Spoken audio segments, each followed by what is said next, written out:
Sa mabuting balita ngayon, inihayag ni Jesus ang pinakasentro na mensahe ng kanyang misyon, ang pag-ibig. Pero hindi lamang ito basta-bastang pag-ibig, kundi ito ay pag-ibig na handang magsakripisyo.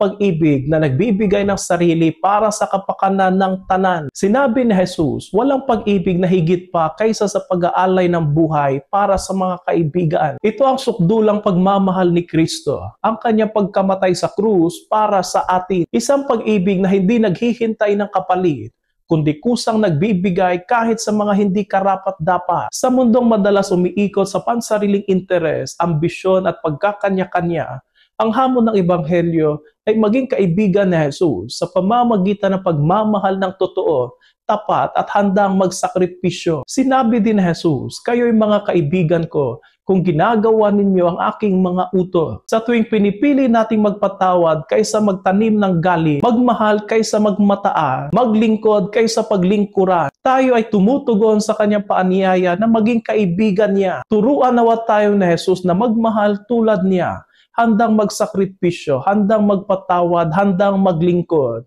at maging tunay niyang kaibigan sa pagsunod sa Kanya at pag-ibig araw-araw.